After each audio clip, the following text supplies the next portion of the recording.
the system.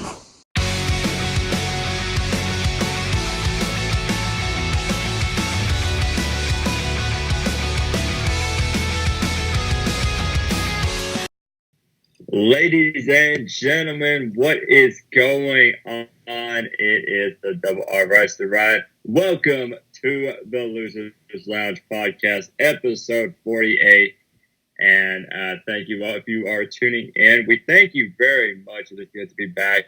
I don't think we've kind of had well, we were scheduled to do some episodes, but they kind of, other stuff came up. But anyway, so it's been quite a while since we last did one, but we are glad to be back, and I'm joined with an amazing group. So first to start off is my good friend, the one and only you know of, that heals the Balor, whatever you want to call him, Willie. How you doing? I am doing good, Double R. What's up, ladies and gentlemen? Back on another episode of the greatest podcast in the entire world. Just kidding. Or am I? I am Heel Balor. It's great to be back on the Losers Lounge podcast. What a fun, interesting, somewhat controversial pay-per-view that was Hell in a Cell. Good to be back. Yep, indeed. And next up, we got the one and only Christian freaking Maracle. How you doing? Baby. Honestly, I am doing absolutely wonderful because I've had let's just be fair. I've had quite the roller coaster of a couple of weeks. Everybody knows, and that's mainly because of my heart attack. I was about to say my 2 heart attacks. Other people were about to say, "Holy shit, you had 2?" No, I just want to say I want to thank everybody for their continuous support for me during my recovery from that medical emergency. And it's good to be here. Better. It's good to be here on the Losers Lunch podcast to discuss and review Hell in a Cell. But before we do, Ryan, there's somebody else here with us, isn't there? Yeah, ladies and gentlemen. So it's been a while since we had a guest on the podcast, but on this episode, we got a very special guest. Ladies and gentlemen, please give a warm round of applause for our good friend, Leo. How you doing, Leo? I am doing perfectly well. And you know what? This is almost coming full circle, because the first time I joined you guys was last year for the predictions of Hell in a Cell, but this year we're doing the review. That's honestly a very interesting coincidence. Yeah. And it's also been quite a full year since I've joined you guys, because the last time I was here was for the Australian Super Showdown review. That's true as well. Last time Hell in a Cell took place was in September, but now this time we went back to October, which is a good thing because it always belonged in October from my view. Mm-hmm. But yeah, thank you, Ryan, for that wonderful introduction. You are always great. Thank you very much for allowing me to do that.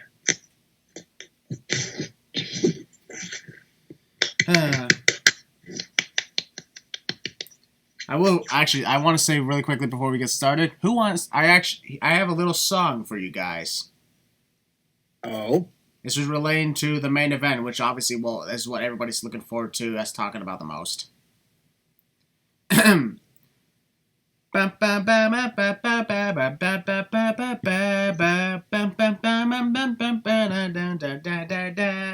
Seth Rollins was torn to shreds in the Hell in a Cell match, but The Fiend is sadly not the Universal Champion. Wow. Now you gotta admit, that was kind of funny. Heck yeah. Bravo! Yeah. Bravo! Yeah. Bravo! The Losers Lounge podcast is brought to you by Barney's Great Adventure. What? Oh, great. Now you just ruined everything. Wow. Okay, now Leo just ruined everything with the Barney's Great Adventure theme song. Now I'm never going to sing that again. Okay, guys. Hell in a Cell, let's just say it had its ups and its downs and its scary moments as well. and its controversial moments, many of which we'll be talking about later tonight. But before we get started on that, ladies and gentlemen, let's kick things off on how the show began. The show started with a Hell in a Cell match for the Raw Women's Championship, the second ever Hell in a Cell match in the women's history. Sasha Banks, the challenger, Becky Lynch, the champion. Kind of a reversal of fortune here because Sasha Banks the first time was the champion in 2016. But unfortunately, unfortunately for her, Sasha Banks, it's kind of a good and a bad thing. Sasha Banks is the only female to compete in all women's Hell in a Cell matches and the only female to lose all women's Hell in a Cell matches. Yep. Because Becky Lynch submitted Sasha Banks to retain the title in a match that was, let's be honest, it was way better than Sasha's match with Charlotte 3 years ago. Yes, it was. And a fun fact, this is the first time there's ever been a submission victory inside Hell in a Cell. Huh. Never thought of it that way. Yep, pretty much every Hell in a Cell match has ended either by pinfall or by referee stoppage, which we'll discuss a little later on, but this was officially the first time there's ever a submission victory inside the cell. Actually, there were 3 ways that the match had ended. Pinfall, referee stoppage, and simply no contest. Because on 2 occasions in the past, in the 90s, that actually happened. But anyways. The 90s. Twice or once? Because the only time I can remember ending by referee stoppage was Kane and Mankind. There's also the tag team match. Stone Cold and... Well, technically, the match did have a conclusion, but it was after the show went off the air. I know, but technically that meant that the whole thing ended in no contest, though. Just like the main event. But back to this Hell in a Cell match with Becky and Sasha, I'll say it was very brutal and at the same time very creative with the weapons use. Oh, yes. But in the end, Becky Lynch hit the Beck Exploder on Sasha Banks onto a pile of chairs and then submitted her to the Disarmer. And a lot of people, let's face it, a lot of Sasha Banks fans are really pissed off saying that her returning was pointless because she didn't win the title. I'm like, that's not how it always tends to be. I mean, she took time off. Here's the reality. She took time off because she wanted time off after all the hard work she put in. That's the reality of the situation. The storyline situation, she was throwing temper tantrums. So this actually fits. This actually fits the storyline because here's the thing. There's a reason why them kids at Walmart don't get the toy they wanted after they throw a public tantrum. Yep. So, Heel Balor, your thoughts on the women's Hell in a Cell match? Man, going into this match, I was very skeptical because the last time, of course, the women were inside Hell in a Cell, it really didn't, let's just say, go well. They didn't gel well. A few spots were kind of mistimed, and of course, the huge table spot, which I don't want to talk about. This time around, they actually improved everything, and I do mean everything. This match was violent. Well, it was violent as it needed to be. Very creative. Stuff we've probably never seen in Hell in a Cell. Spot filled with everything. Like, it was fun. I really enjoyed it. I did live reactions to it. I really enjoyed it. And the right girl won, so I'm happy. All right. And Leo, what was your thoughts on the women's Hell in a Cell match? By far, in my opinion, this was match of the night, which has kind of been a theme sometimes with Hell in a Cell matches, at least on the pay-per-view. But it had the right build. It had the right kind of time it needed. It had all the right spots, and you felt the grudge between the 2 women in the match, the competitors. They threw it all on the line, and you know what? I wasn't upset with the ending. I found it to be perfectly acceptable. So, and I think this might be not the top 10, but maybe top 15, top 20 Hell in a Cell matches. All right, not bad. And Ryan, your thoughts on the women's Hell in a Cell match? Oh my gosh, it was absolutely amazing. So many incredible spots. Oh my gosh, it was just absolutely incredible. Probably my favorite match of the if I'm being honest, like that was just absolutely amazing. And I think I want to say last year, because I attended Hell in a Cell last year, and I believe they kicked off Hell in a Cell with that Hell in a Cell match with Randy Orton and Jeff Hardy. So it's always kind of cool to see a Hell in a Cell match starting the show and then ending as well. I think that's kind of cool. But there was just so many crazy wild spots. And I will say this, I did predict Josh should win, but that's okay. I mean, it's not the end of everything, but what counts was that it was a great match, and Sasha put on a very good performance. And so we'll see what probably happens next. But yeah, Becky still retains. I really kind of have this feeling that somewhere down the line, Ronda Rousey may be coming back for that title. I don't know, but I'm thinking that, but I could be wrong. But overall, the match was absolutely incredible. Bravo! Bravo! Bravo! I think you already used your bravo moment earlier. Bravo! Bravo! Well, I will say though, the Hell in a Cell match, yes, was my match of the night. I actually rated it. Here's the thing, guys. I do my own star ratings too. So, yeah, Dave Meltzer's star ratings isn't the only thing that counts. Yours also matters. So that's why I rated mine 3 3/4 stars. That was my final rating on that match. I give it a 4 out of 5. 4.5 out of 5 for me.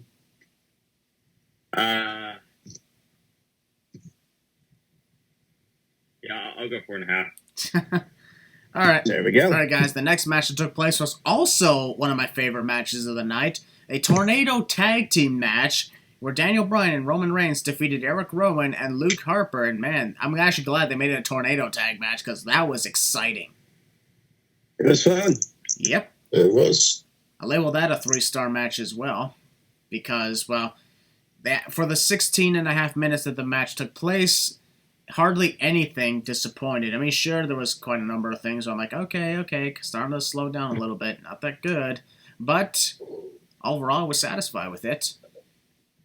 Honestly, I predicted that Rowan and Harper would take this victory because of how dominant they were. But at the same time, if you got the combined powers of Daniel Bryan and Roman Reigns, that kind of is unstoppable in some ways. Yeah. And plus, this whole thing, of course, they hugged it out as the match ended. That's a reference to Team Hell No. However, I don't see Daniel Bryan that much as a face. I think this was just a one-shot deal here. And besides, think about this. Like, Daniel Bryan being a heel was great. I mean, he was, like, honestly, when he was a face, it was starting to bore the hell out of us. Yeah. Same old yes crap over and over again to the point where we're like, okay, we get it. Yeah. And then the new change was amazing, so I really hope that he doesn't revert back to the yes man. Yeah, please don't. Leo, your overall thoughts on the tornado tag match? Well, sadly, I had an unfortunate situation where right when Daniel Bryan made his entrance, my WWE Network crashed on me. Oh, so you missed the match. I had to re-sign in, and I missed the first half of the match. Where I picked up was the moments where Eric Rowan hit Roman Reigns with the steel steps, but after, like, from that point on till the end, I thought it was fantastic. So I don't know what happened in those first 5 to 10 minutes. But that second half I really enjoyed. It's high pace, good action, great spots, especially that table spot. Even though Roman unfortunately clipped his knees right at the edge of the tables when it broke the side, he hit his knees on that, which ow. But yeah, I thought it was a great match. I give it maybe like a 3.5 out of 5. So yeah, okay. I thought it was a very fun match. Yep. Ryan, your thoughts on the tornado tag match? Okay, so to be honest, after the first match for Hell in a Cell, I was at work, so I kind of couldn't really watch it. So but I looked over at the highlights, and it was a pretty fun match. I'm not gonna lie. To be honest, like I do and I don't. I don't like it's like 50-50. Like I kind of do, but I don't like Roman and Daniel Bryan teaming up because I don't know. I don't. It's just something about it. Like, and I did get this. Like I did predict that in my predictions. I said that it's a possibility that Daniel Bryan could like turn heel. You mean turn face? What? You mean turn face because he was already a heel. Yeah, like he would turn. What I'm like trying to say is like turn on Roman is what I'm trying to say. But I had a feeling like that could probably happen. But for what it was actually pretty good, and the whole hugging out part was that was neat. But yeah, I thought it was pretty good. I'd probably say like for the highlights, just by looking at the highlights, I'd give it a 4 out of 5 because it was pretty good. All right, and Keel Ballard, your thoughts on the tornado tag match? For what it was a very fun match. Fast paced, which I love. Everyone flying around. Brian doing his shtick. There was a point in the match where I thought he was actually going to turn, quote unquote, back into a heel. I thought he was going to like jump down from the apron when Roman was going to go make for the big tag. Didn't happen. Then the biggest spot for me was the spear that Reigns did to, I think it was Harper. Wait. Did you say big tag? Because there was no tags in this match. Oh, yeah, I'm not talking about freaking tornado tag. My God. So the biggest spot, as I said, was with Reigns hitting the spear on, was it Rowan or Harper? Rowan, all right. And I thought Reigns messed up his knee because he was like grabbing it immediately once he hit the spear. I'm like, oh my God, he blew his freaking knee out. I think he was just selling for the cameras and stuff like that. So, well done, Roman. You got me to believe you were hurt. But yeah, the ending was cool. And yeah, it was a fun match. I give it probably 3.5 stars. I mean, it was good, but doesn't really that to pique my interest. I mean, will I watch it again? Probably. Who knows? But I enjoyed it for what it was. Just not there with the biggest match of the night. That belongs to the women's title. So that's just my opinion there. Now, I'll be honest, like the first number of matches, including this next one we're about to talk about, were actually really good. Of course, as time went on, the pay-per-view started, slow down in the momentum before things started to pick back up again. However, what we're going to talk about next is a impromptu match. Yes, guys, there were 4 impromptu matches because there were only 4 official matches by the time the event went on the air. So, which I wouldn't have a problem with. Yeah, but of course, you had to deal with the season premieres of Raw and SmackDown, which, of course, caused a lot of, a little bit of a too full schedule and overpacked situations. Mm-hmm. So, in some ways, I can understand how a lot of this turned out. But at the same time, I'm like, it's just still a little sad, so I can't really give them too much credit on it. But that doesn't mean I'm going to start, whining and complaining about it, because, well, what's the point of that?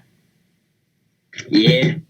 So, the next match was impromptu, obviously, a match between Randy Orton and Ali, and for what it was for an impromptu match, it was well done, actually.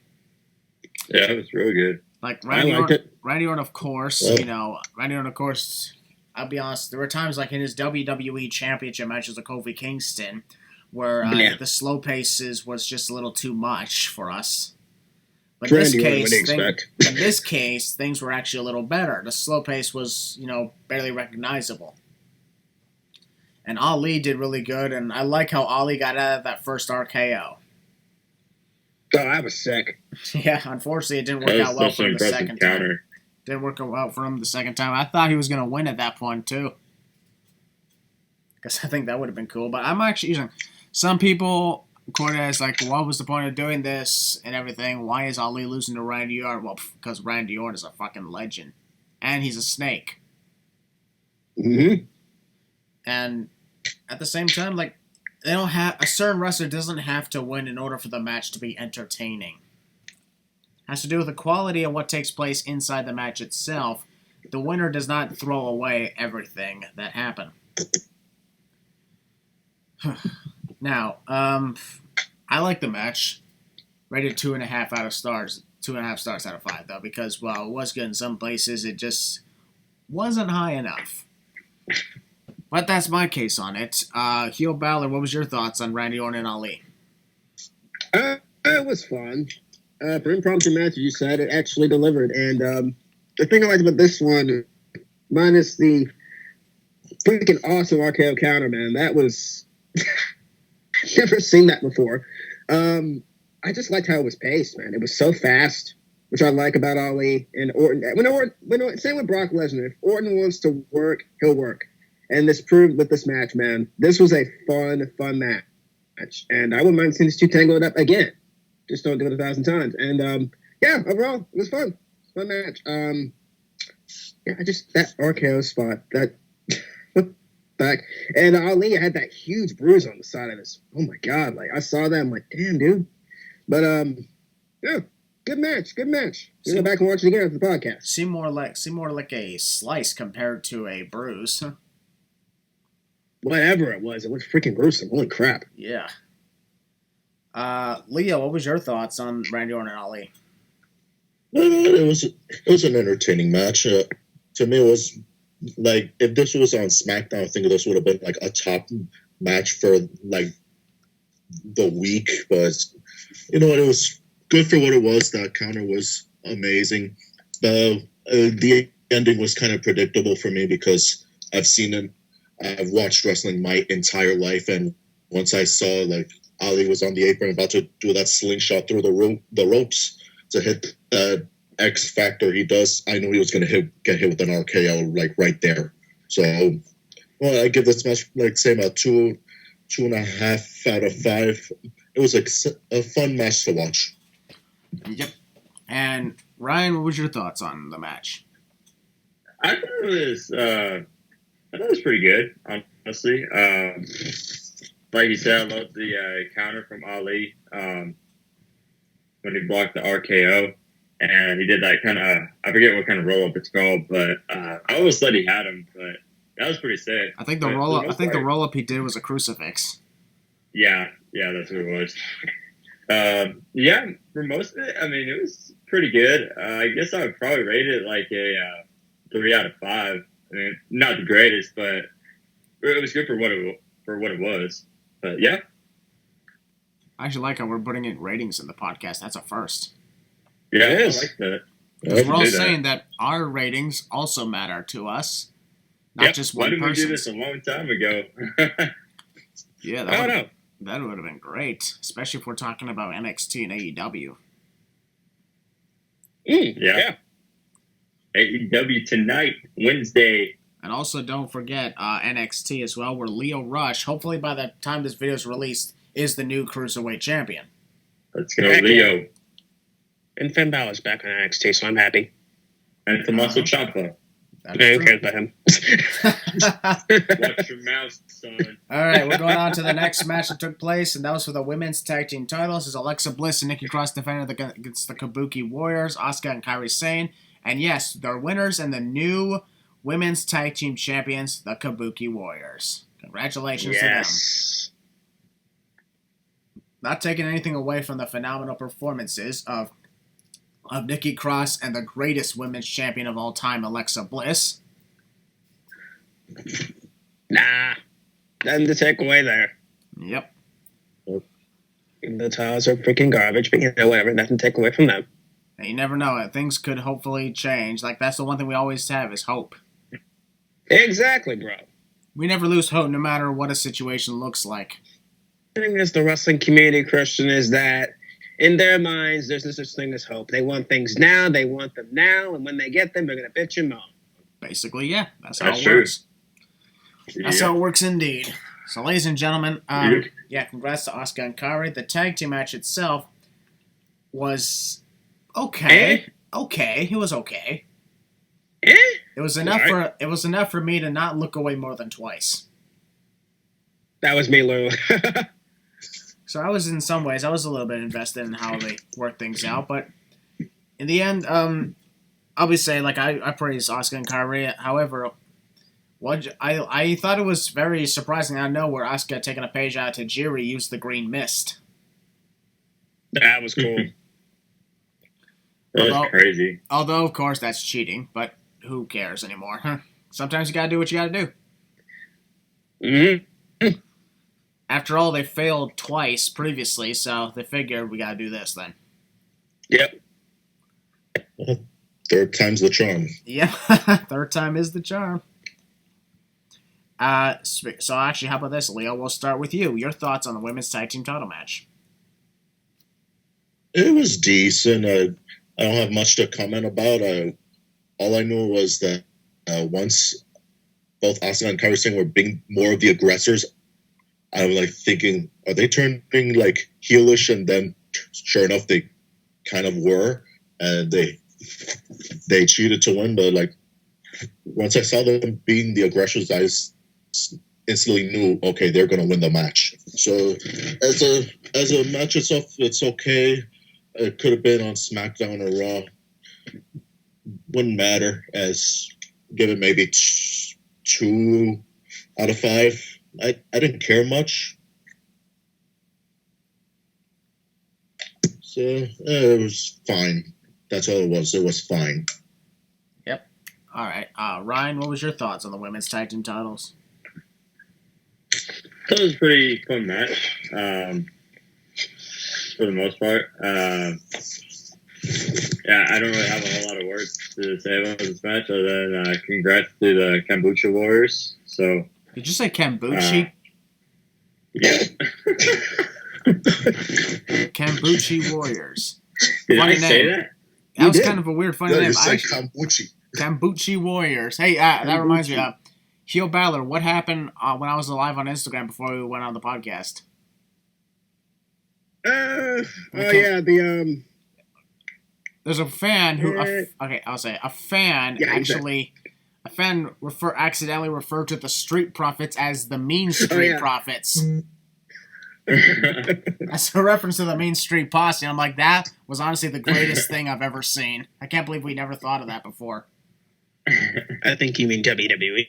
We know you're watching. I'm surprised nobody thought of it, but it was great. It was? Well, you know, Man, from a guy in here recorded. that was funny. Man, I can't believe I said that. That's goofy. Yep. Well, you know what that means, folks.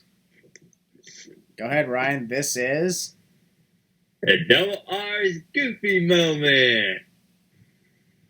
There needs to be some background music for that. No, we need to add We're not a goofy laugh. I need a jump set. Oh, God. all right. Did this man just say jump set? Yeah, I thought the Green Mist spot was pretty cool. Like everyone was like going wild over that. Like, it's pretty cool. Yeah, I'm not gonna lie. Okay, I don't know about y'all, but I really like. If y'all saw on Raw, I like the way they cut the promos. The Kabuki Warriors. Like, we don't understand what they're saying, but it's extremely funny. Oh, yeah. Yeah. I probably for this match. I guess I'll give it I guess 3 out of 5. I guess. Yep. Yeah.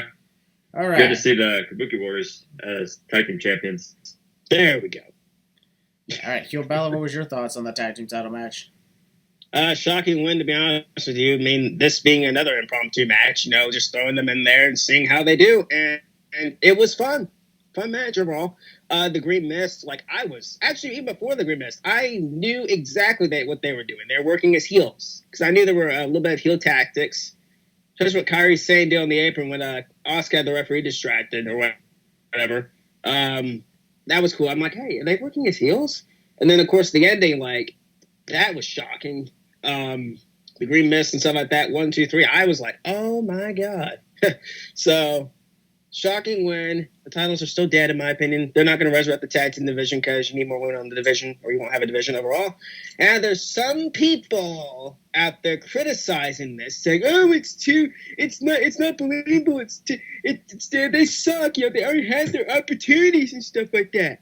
Who freaking cares? The titles are on the Kabuki Wars. If you don't like it, that's fine. But there's no reason to go ahead and go off and say, "Oh, they suck. They have no talent.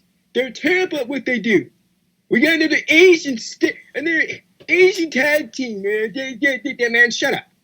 Shut up with that crap. I mean, Seriously. just because they're Asian, just because here's like they had entirely Japanese promo on Raw, which I think was perfect. I think it's good that they don't speak English at all in this case because it fits them. English. Yeah, like Shinsuke Nakamura once famously said, English.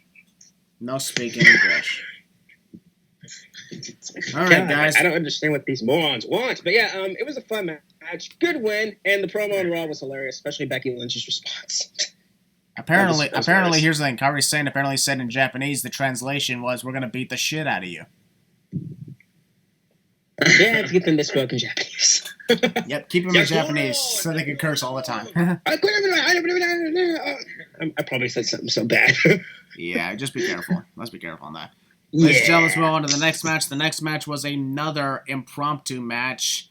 But first off, I want to say something. Guys, normally, as you can see, those who are watching this podcast right now, normally you would see, pictures of the wrestlers in the match they're about to be in whenever we're about to talk about it. But you can see in this entire podcast, it's just showing a Hell in a Cell logo and the Fiend Bray Wyatt attacking Seth Rollins. That's all you're seeing right now because this was just put up, shot together really quickly, and just like Hell in a Cell was. Yeah, I just did not have time to put up all the necessary pictures. Plus, there's a lot of impromptu matches, so it's hard to put them together here. Yeah. So if you're seeing just one thing without changing images, we apologize for that.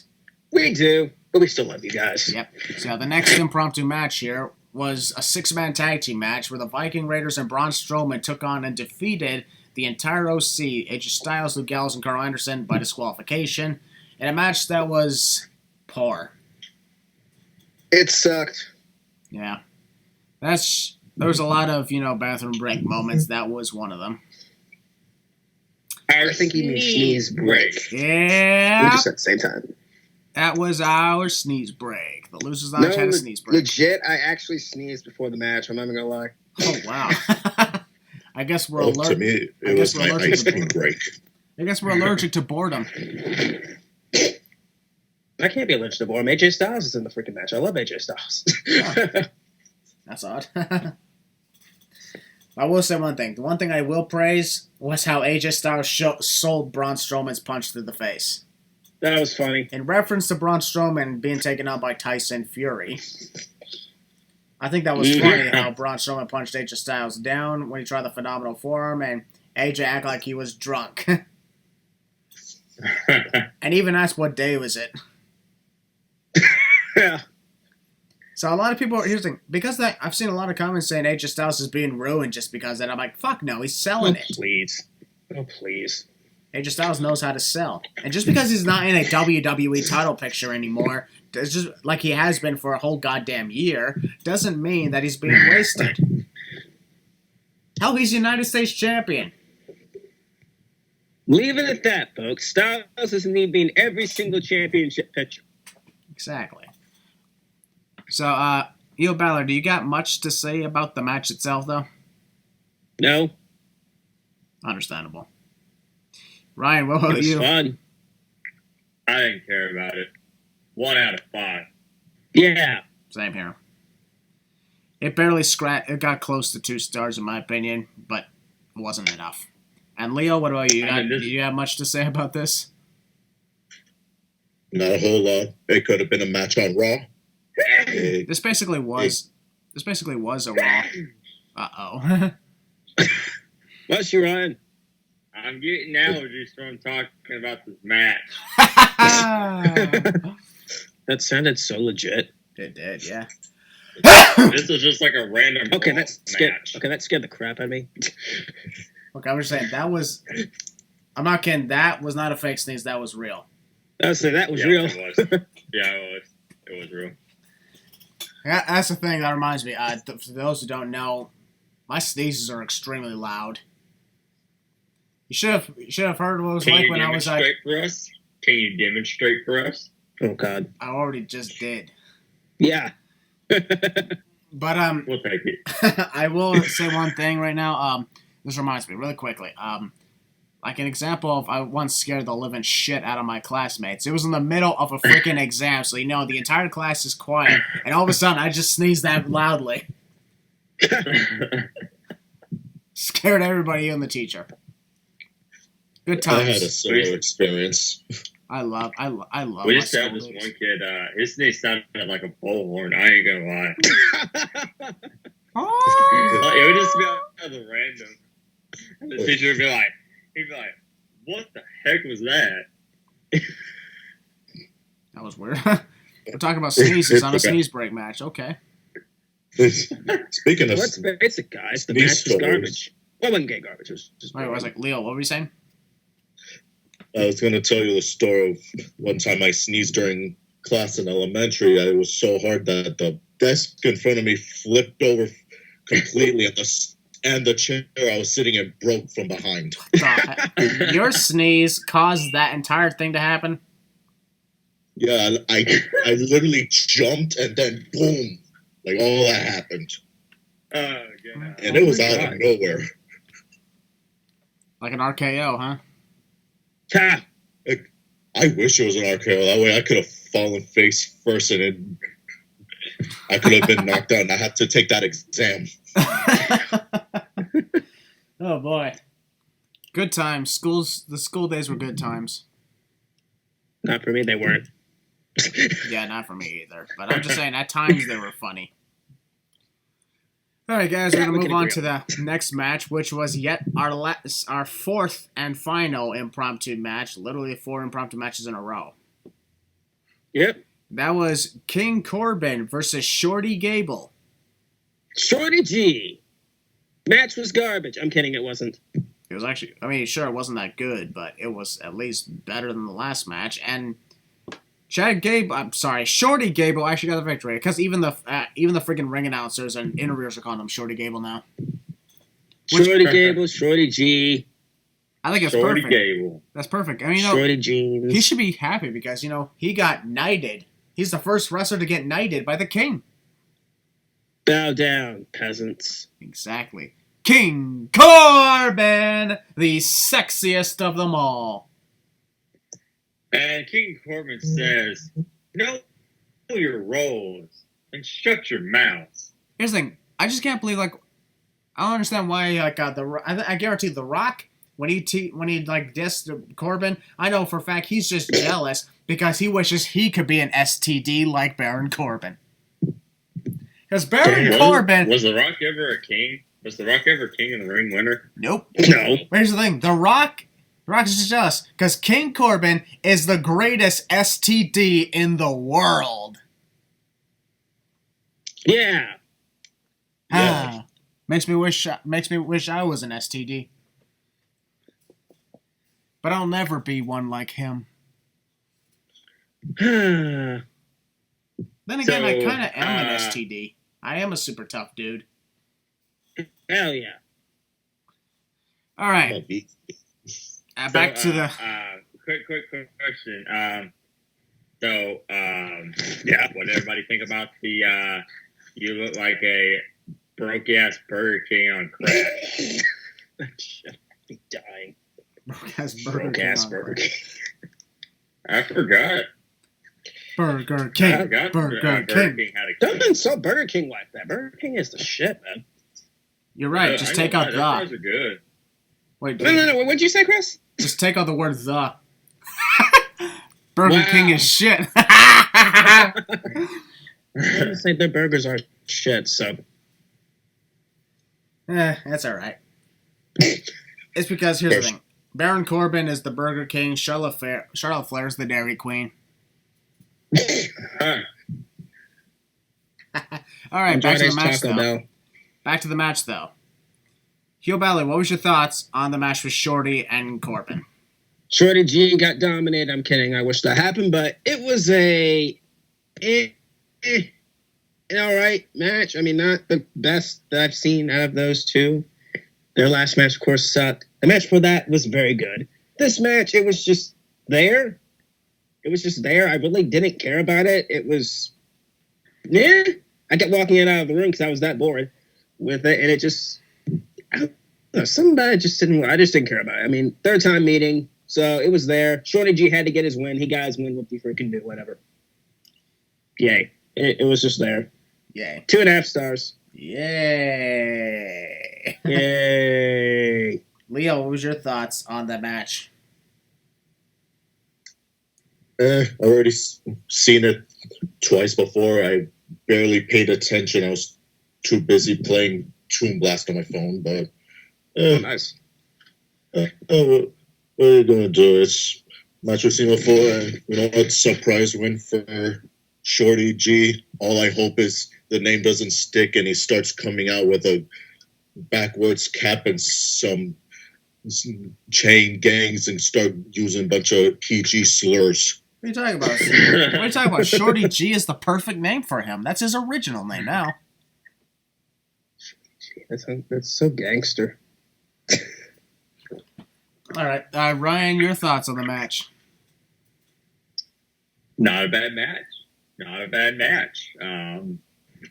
Good to see Shorty G get a win. Hey, I mean, good thing out of this is, Baron Corbin is still king. And that's all that matters. Yeah. So, Peasants. I give this I guess 3 stars. I'll be nice and give it 3 stars, but yeah. All right, and with that, we're going on to the next match that took place, and that was, finally, we're back in the scheduled matches section. The SmackDown Women's Championship, as Bayley took on Charlotte Flair in a rematch from Clash of Champs. Oh, God. Charlotte won by submission and became the first ever 10-time women's champion. And think about this.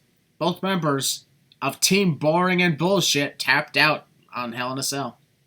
Exactly. Yep. Do you want to talk about the 24/7 championships stuff? Oh shit! I forgot about that. Oh yeah. Yeah. Throughout the night, Tamina made her on-screen return to win the 24/7 title from Carmella, only to lose it back to R-Truth, who is now, ladies and gentlemen, the 20-time champion. Hey Raven, your record's about to die. The greatest champion in history. I know, right? Let's talk about how the little segment that happened before with Tamina grabbing Funaki of all people to the Funaki. I swear, I was like, Funaki should win the title. That's what I was saying. Why didn't they do that? Number 1, indeed. I wish it. I don't know what it was that made it so funny. I don't know if they wanted to reintroduce the people to Kung Funaki or just simply Funaki. I don't know if Vince wanted to see a segment between an Asian man and a black man because he's just watched Rush Hour, but it was funny. I was hoping the Rush Hour. I was hoping though honestly when it comes to me, I was hoping the Russian commentator who looks like he's Japanese would have won the title. I'm not kidding. Okay, I'm just gonna say this real quickly. You know how they always pan up to the international commentators and everything, and they always show them? Yeah. Not kidding. My nephew and I, we do this all the time. Every time they show the Russian commentators, we're like, he clearly doesn't look Russian. He looks Japanese. I keep thinking, okay, this is a little funny. I mean, we're not trying to be rude or anything, but it's just funny. It was like, our Russian commentators, I'm like, he doesn't look like he's Russian. He probably. You're not Russian. I mean, we're not trying to be rude or anything. Y'all get my drift. Y'all can understand our humor. It's just funny. But at the same time, I think it's great that, they have international broadcasters. Oh, yeah. Yeah. That's cool. They should start bringing in more international broadcasters. They should. Yeah. I like that. Something new for a change. Hey, WWE does Saudi Arabia events. How come there's not an Arabic announced team every pay-per-view? There's only that at the Saudi Arabia shows. Maybe there is, but it's coming from... Maybe it is, but it's coming from actual Saudi Arabia, and they're just calling the match from looking at the TV in front of them. Probably the studio and everything. They probably have a studio connected or something. Probably. Yeah, that probably is the case. Pretty cool. Let's just continue on here, though. Back to the SmackDown Women's title match as Bayley took on Charlotte Flair. and lost by submission. Becky and Charlotte tapped out both Sasha and Bayley at Hell in a Cell. Claire Lynch rules, baby. Nobody can stop them. Yep, and, well, it was really good to, I'm a person who really enjoyed Charlotte Flair. I love Charlotte Flair. So does Flair section, Kelsey. I guarantee you. I was going to say, are you the new I love Kelsey? you, Kelsey. Yep. Love you, sister Counts. I hope that she was extremely happy when Charlotte became the 10-time champ. But, as everybody knows, even as a heel, I do not like Bayley whatsoever. What heel? Never did, never will. What Unless, heel? of course, There's no heel. she actually starts looking good for once in her life. Oh. Yeah. And even when she threw that temper tantrum after she lost, I was like, that's I laughed. Sasha's job. That's Sasha's job, not yours. No, Sasha was already crying, which I legit felt sorry for her. So, Yep. yeah, there's that. Sasha was crying. Bayley was throwing a temper tantrum, and that just looked pathetic. She really is Shut like the up. children, huh? Leave me alone. Yeah. Get away from me. That was so stupid. Like, my God. Like, First, I'll just be honest, like, when we see somebody like Bayley throwing a temper tantrum, it's just awkward. When we saw Alicia Fox do it, at least she had comedy. at least it was Yeah. funny. I'm watching Bayley throwing a temper tantrum. It's like that guy who slammed his freaking replica belt down when the main event of Hell in a Cell didn't go his way. You freaking peasants. Exactly. I mean, Like, here's... that's a $500 belt right there. Yeah, that probably cost more than You his are a ticket. Stupid idiot. Okay, I'm going to talk about that when we get to the main event, because we're going to be on that for a while. I'm Yeah. not saying it for that. I just want to say one. We all love the match. Thank you. In my next. opinion- We all love the match. Thank you. Next. In my opinion, think about this right here, okay? My opinion, when it comes to, like, females throwing temper tantrums, Alicia Fox, yeah, it actually works out for her because it's just funny. Exactly. And because she Yeah. always has some, like the time when Maria Kanellis stomped on her hat, she literally did a complete flip before she did the temper tantrum. Yep. That was hilarious, huh? Woo! Double Flip. turn. The other person, of course, another person that did temper tantrums is Alexa Bliss whenever she doesn't get a pinfall. Oh, God. That usually Yeah. leads to her losing the match. Not true. So that's when we know she's losing. But I think for me, the greatest temper tantrum for me was probably Vicky Guerrero. yeah, Vicky Guerrero, she is honestly the perfect. Vicky Guerrero, she is honestly, no offense to anybody else, but I'm not saying she's the greatest women's wrestler, but she's one of the greatest females in WWE history in I terms agree. of character because she's annoying. She makes everybody hate her because she's annoying, and she pulls it off very well. I guarantee Eddie Guerrero, by the way, that reminds me, Eddie Guerrero, it would have been his birthday today. Happy birthday, and we miss you. Happy birthday, Eddie Guerrero. I guarantee anytime Eddie Guerrero was looking down and seeing Vicky, he was laughing his ass off and enjoying it. Very proud. Very proud of Vicky. But Her appearance at the Royal Rumble last year, like, I remember her coming out and, like, I literally had to turn my TV down. Like, she's just screaming so loudly. how do you think I felt? I was in the arena. Yeah, I remember. You should see. I saw that video. You saw Mama Maracle was marking out. And I will say the other person who did really good when it comes to temper tantrums, Stephanie McMahon in Survivor Series 2014 after the Authority was forced to leave. I remember that. Yeah. Because I Stephanie, remember she that. nailed that very well. Huh? God, I remember that. Her just freaking the Triple H trying to calm her down. Like, oh, I remember Yeah. that. Seemed like her fall to the ring mat and then just like a whacking her hands off the place. Because like that's when a temper tantrum looks really good. I mean, I did not feel bad for Bayley whatsoever. I'm like, this is embarrassing. Well, Bayley- Bailey is Christian. She comes up as a child. I guess it makes sense then. She comes off a child. It's all about the hug life, but she was always about spreading positive messages and shit like that, so the kids can look up as an inspiration. Now look what she did. Come on. Please. Blah. Oh, please. But back to the Cry me a match river. itself. The match itself between Charlotte and Bayley was all right for what it was, and kind of an improvement over the last couple of matches. Most definitely. Hey, I agree. hey, guys. Yeah. You know how we always say it. Cry me a river. Yeah, Sasha already did that. Yep. Cry us a river so we can get on our canoes and ride away. Speaking of getting in something and running out of it, we also mentioned Vicky Guerrero before. One of the funniest things Jerry Lawler ever said. I hate to bring this up, but do y'all remember that god-awful Extreme Makeover match in 2010? Please don't remind me of that. God. Remember when Vicky Guerrero had a broom? Jerry Lawler had literally said, "Oh, don't give that broom to Vicky. She'll ride out of here on it." She'll ride out of here on it. Lawler. Speaking of Lawler, though, Jerry Lawler kind of sounds out of it these days. I know. I think it was kind of I a don't mistake even like to bring him. him back. I don't blame him. Kind of do. Just like, no offense, I kind of think it was a bad idea for AEW to have JR on as a full-time commentator. I don't really get JR, man. Like, he's long. God, no disrespect to Jim Ross, man. I love Jim Ross to death, man. But it's time to, like, hang it up, man. It really is. Like, you're not as good as you used to be. Same with Lawler. Time to hang it up. Time to put it to the young guys. I mean, Jerry even said he doesn't enjoy. I saw that. Yeah. To me, JR should, like, the last match he should have called was maybe Mania 33 for the Undertaker Roman Reigns match. Because even I went back to rewatch it, even though I was there live, I listened to him talk, and, like, he seemed okay, but, like, this was, like, weeks after his wife just passed away, and it seemed like he was not fully into it, but he wanted to be there because it was, like, the last thing that would bring him a little bit of joy, because he loved doing commentary.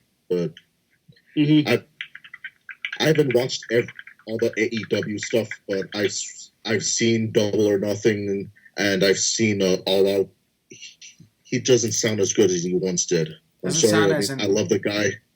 Doesn't sound as enthusiastic. I mean, he didn't even sound that enthusiastic when Jon Moxley debuted. And I know some people were typing in the comments, he's just old. He's just old. Exactly. He's just old. Exactly. That's why this is a bad idea. The one who really sold Jon Moxley's arrival was Excalibur. Yes. That's who really the way he shouted, "Jon Moxley! Jon Moxley! Jon Moxley!" Like, that's the kind of thing that. And Jericho is pissed. Like, that's JR's reaction. I mean, Jericho is pissed. I'm like, what the heck?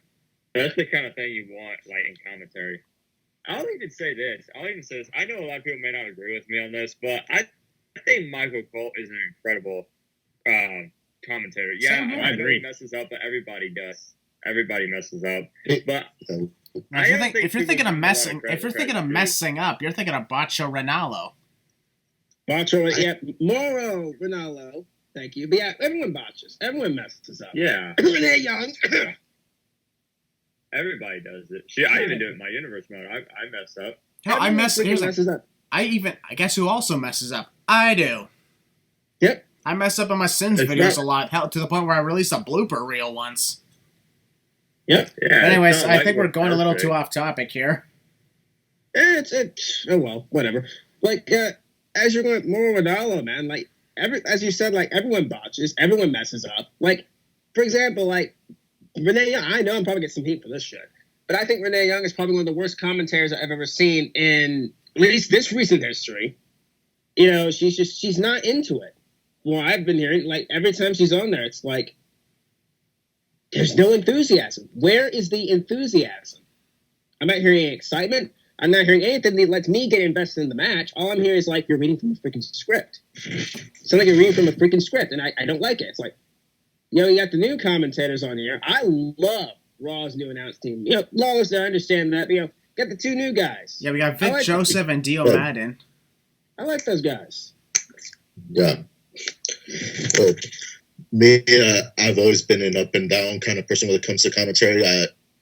I think everyone can do well as long as they have someone well to bounce off. Michael Cole, like, in the 90s, I thought he was terrible. Once they paired him up with Taz, I thought he did great. Yes. Jerry Lawler and JR, they did great together. These days, like, I like Michael Cole. I already discussed with you, Willie, like, I cannot stand Corey Graves. I Every time he was on Raw, he'd always argue with Renee Young, and on SmackDown, Ray's just kind of annoying. He just nonstop insults Byron Saxton, which I mean, yeah, he's not the greatest announcer, but he's not the worst. I think Percy Watson is worse than Byron Saxton. Well, to me, David Otunga. Yeah, David Otunga Yeah, is the Otunga. worst commentator. Actually, because here's the thing. When it comes to like Byron Saxton or Corey Graves or even Percy Watson, they're more of just annoying. When it comes to David Otunga, he says things that makes you want to punch him in the face. Yeah. Because here's the thing. Here's the thing. The time when Daniel Bryan first turned heel, when David Otunga filled in as commentator at TLC, he had literally said, "Well, here's the thing about this Daniel Bryan. You cannot respect this man." And I'm like, "Fuck you." He tells the truth, basically. Yeah, we're talking about Mauro Ranallo. I never liked him from day one. From day one, I heard him. He just sounded kind of disinterested. He was just going through the motions. So like, okay, maybe like over time he'll get the hang of it. But once he went to NXT, the botches built up, and he just screams at the top of his lungs over everything. Yeah. I'm like, if I could, Sorry, Leo. And here's the thing. I want to say I want to say something as well regarding Mauro Ranallo. To all the fans who have told me that I take things too hard on him on the Sins videos, I mean, that is just entertainment. I mean, that's just the entertainment section. That's not me personally attacking him, because I don't have any personal vendettas with Mauro Ranallo. As a matter of fact, nobody's going to believe this. Mauro is actually a friend of mine. And the only reason for that is because we can relate when it comes to our battles with depression. Mm-hmm. Yeah. Very true. So here's the thing. I don't consider him like a close friend, more of an call it an acquaintance, actually. Acquaintance. Kind of like me and Charles Robinson. We got an acquaintance with each other. Yeah, I have an acquaintance with Mauro Ranallo. I've spoken with him a few times regarding battles with depression. So we both know what it's like to deal with this whole thing. That's why I respect him for what he does. Even despite his depression, he goes through. And even if he does botch, I mean, sure, it's funny entertainment for the Sins videos, but that is just a character who's supposed to be an asshole. It's not a personal attack at all. Of course not. Yeah. Mauro knows I don't have any personal vendettas with him. I don't know if he knows about my Sins videos because I never once brought it up. But if he did, I probably would let him know. Oh, no, don't worry. It's just an entertainment scripted thing. Point is, ladies and gentlemen, everyone botches and just goes all over the place. It's just a part of the wrestling business. You gotta get used to it. This whole thing, yeah, we've been talking about commentators for like 10 minutes or something. Besides, if you want to listen to the most awful commentary in wrestling ever, go watch Heroes of Wrestling. Oh God, don't bring that up. Come on, man. Because seriously, that was horseshit. Let's not. What's a flying leg kick? You jump off the top rope. You put your feet up and hopefully kick somebody. No, I think that. No, I'm pretty sure I'm pretty sure he referred to that as a leg drop. But flying. But hey, if you want to talk about flying leg kicks, don't bring up Sid Vicious. Oh God. All right. Anyways, I think we're still on the SmackDown Women's Title match. And Becky Bailey. I still have yet to ask you guys your opinions on the match. Oh, ding dong. There's no Bray Wyatt. Who's there? I'm pretty sure that's someone on his end, but we're just gonna let him. We're just gonna let him. Is it Aleister Black? No, we're supposed to be knocking on Aleister Black's door. Oh. All right. Let's go back to Charlotte and Bayley. We apologize, folks, if we were talking way too long about commentators. But yeah, we did. It happens on our podcast. Just skip the way. Yeah. Heel Balor, what was your thoughts on the SmackDown Women's Title match? For what it was good, better than the last encounters that they've had. I mean, there were times where I thought Baylor was going to retain, especially when she had her feet on the ropes, which very creative. Of course, she's a quote-unquote heel. No, she's not. And the ending, of course, with Charlotte tapping her out. What the freaking do? 10-time champ. 10. Another bonus for another individual.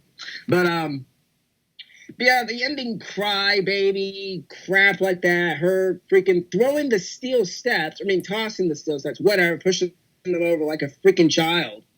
I mean, it is what it is. I mean, I do not. Let me say this, ladies and gentlemen. Months ago, as you all know, I pitched the idea of Bayley being a heel.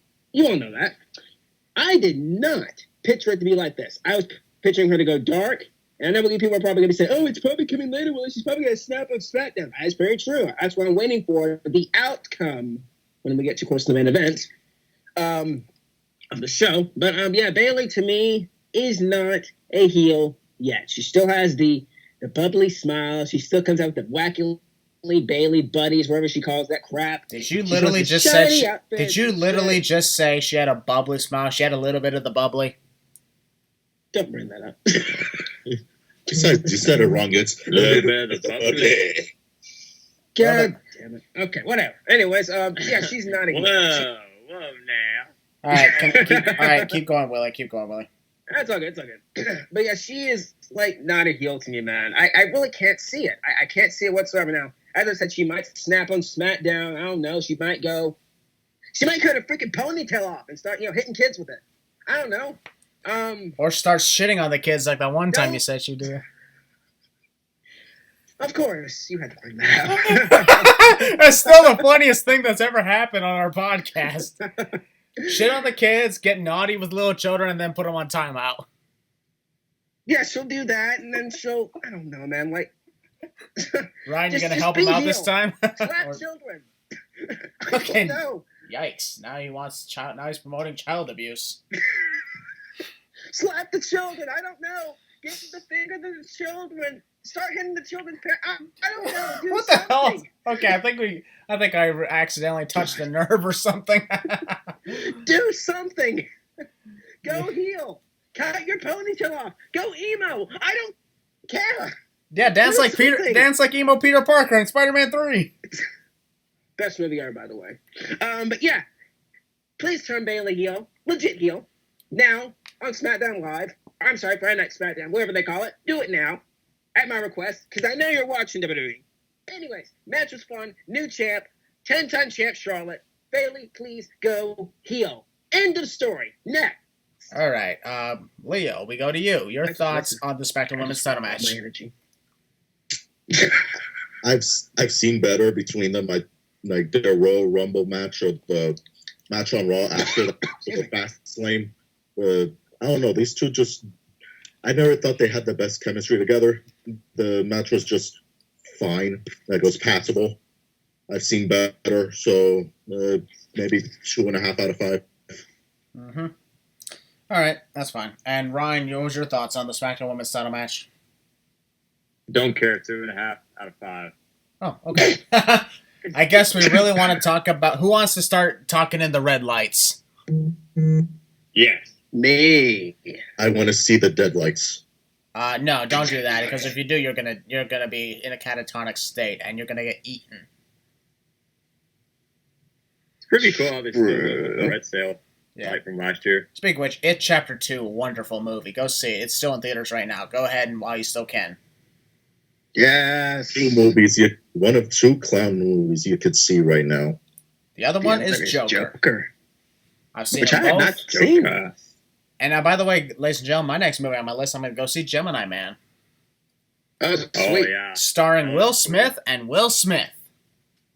Will Smith is awesome. And Will Smith Jr. Will Smith is great. However, I will say I like Will Smith better than I like Will Smith as an actor. I like Will Smith better than Will Smith.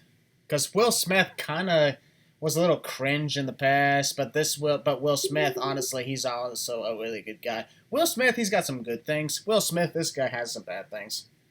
You don't know which one I'm talking about anymore, do you? All right, guys. No. We'll talk about the main event, the one thing everybody's wanted us to talk about for the last hour.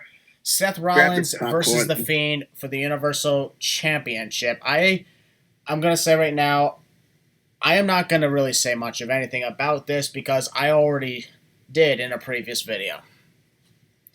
Because I did an entire video called the Hell in a Cell Ending Explained thing, where I really blew a lot of people's minds based off my theories, and honestly, that really kicked off really good. I might consider doing more of those type of videos if people want to hear what I think about the storylines and how they could actually turn out. Yeah. Yeah, I could do more I like ending them. explain videos. Should But in do the more. meantime, Seth Rollins versus The Fiend Bray Wyatt. I'll just say my part in short term because I already said my parts in the past. The match itself, taking place in a red lighting, I thought was scary as hell. It really made it look like it was hell. Mm-hmm. And Especially the lighting from the stage, it made it look like the old Titantron for Kane.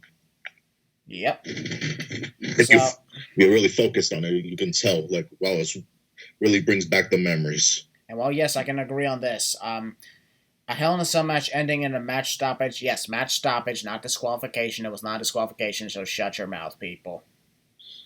I still think maybe that was not the best thing to do it. While I have justified a little bit why it happened, that doesn't entirely mean it was acceptable. My intention when I released that video was not to say that, oh, it was good, actually. My response to that was simply, oh, this is likely the reason why it happened. And yes, that still means it could still be bad. And I'll be perfectly honest, I still thought it was a bad ending. I at least understood why it happened, but that doesn't mean I entirely like it 100%. The only thing I really liked was the story it came from, not exactly how it was executed. So, aside from that, though, it was freaky, scary. The Fiend still freaks me out. To me, the Fiend is not buried because the Fiend was the only one left standing, and left standing dominant. If the Fiend was buried and everything, he probably would have been pinned after all those shots, which he never was. He kicked out of one every single time because the Fiend was not affected. The Fiend is literally invincible. So that's what people are failing to see in this case, which is it's proven that no mortal human being can actually take him on because they're going to fail every single time. So that's why I can understand a lot of what has happened. Doesn't mean I always agree with it. I'm just saying I know why. Or actually, then I can't say I know why because I don't exactly work for the company, but that's how I would have put it. Honestly, I should probably write the storylines for WWE. We all should. You want it? That'd be cool, actually. Well, I could probably do more theory videos when I say why this should happen in the future match or some more future show. All right. Yep. Now, I want to make sure before I get started on here, who has the most to say about this? Me. I think me and Leo do. All right, then we'll put you guys on last. Then Ryan, we'll start with you. Your thoughts on the Hell in a Cell match and the controversial conclusion. Okay. For this match, I thought it was really good. I liked the way it was. Now I'll get to the ending in just a second, but let me just say this: the Fiend's entrance is always amazing, and the way it was like set up, like the red lights and everything, that was pretty cool. I like that, and especially like with the red sail. I really do actually like the red sail. I know some people don't like it, but I do. But this match was really good. I really did enjoy it. The Fiend got off to a really, really powerful start. But, then you saw Seth Rollins try to get some offense going, some kicks, using the steel steps, some curb stomps, a pedigree. And, the Fiend just kept kicking out at one. And, there was a couple times, Rollins would go for the curb stomp, and then the Fiend would just automatically get back up. So I thought that was pretty good the way they did that. Because it makes the Fiend powerful. And think about this. I'm sorry for interrupting, but I just now remembered. This reminds me. They're portraying the Fiend like he's freaking Michael Myers or Jason Voorhees. Freaking invincible to everything, no matter what the hero throws at them, and eventually they win in the end. So, it's basically kind of basically that way. Anything that Rollins was trying to do, the Fiend basically pretty much just loved it. He loved the pain. That's basically how it was. And every time it wasn't working, Seth was going mentally insane. In other words, letting him in. Yep. Mm-hmm. That's what it means, guys. Yep. Go ahead. Go ahead, Ryan. Oh, okay. I'm sorry. Then we kind of get to close to the ending of the match. And, Seth Rollins uses I think he used like a steel chair. Also, the Fiend used it was that object from the Firefly Funhouse. A big mallet. Basically, his version of Thor's hammer. Yeah, that's what it was. That was pretty cool. But, Seth Rollins used Thor's hammer. Yeah. Rollins started using all these objects, and then he finally had the Fiend down, and then, basically he got, this toolbox and just started banging away on the Fiend, and then the ref was, basically saying, told him not to do it, otherwise he would stop the match. Don't do it, Colby. Yeah, I don't know if any of y'all heard that, but, yeah, the ref called him Colby, but, that was funny. Yeah. Colby, don't do a thing about what you're doing. Yeah. He's just think about what you're doing. Don't do it. He was basically begging him not to do it. Anyway, Seth Rollins does it, and then, the bell rings, and the crowd they were just pissed off. They were pissed off. But, the crowd, okay, let me tell you this. The crowd, they booed Seth Rollins out of the building. Anything that Seth Rollins was doing, they booed. And it was just, so crazy. The Fiend, that basically just goes to show you how freaking hot the Fiend is. His character's the best thing going in WWE right now. Breaking news: Rice Ryan thinks the Fiend is hot. Yeah, he is. Yeah, it's 2019. It is. Yeah, Baron Corbin's did you hotter. see the match? It was pretty hot, and the Fiend got hot. All right, go ahead. Yeah. So, and just a little bit more to add on to this. After the match, was pretty good. The crowd was pissed off. They started chanting AEW refund and just booing. Let me say this. To the people that, they're breaking title belts and chanting, refund and all that crap.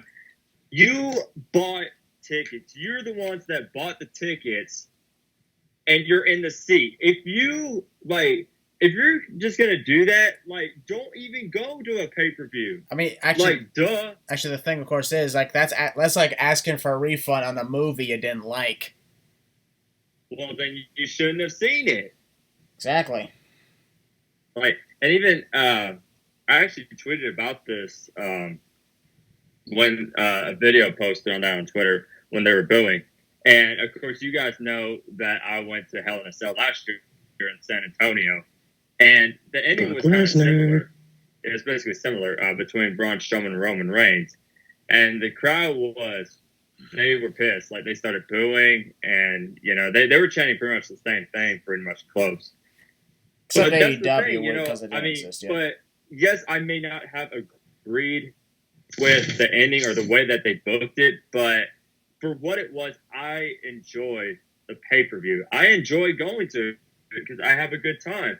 I'm not just going to go there and start chanting refund and, start a whole riot and stuff like that.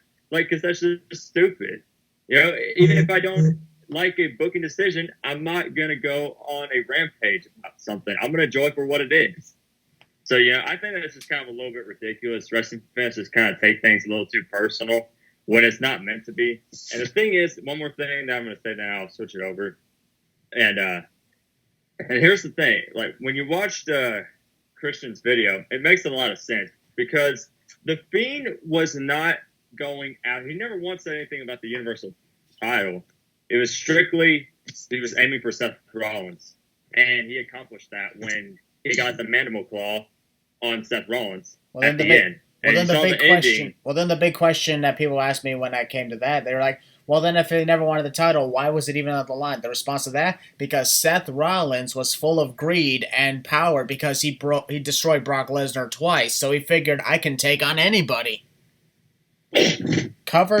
Blinded by power and greed. That's why Seth put his title on the line against The Fiend, because he figured, I can take him. I took down Brock Lesnar. I can take this guy.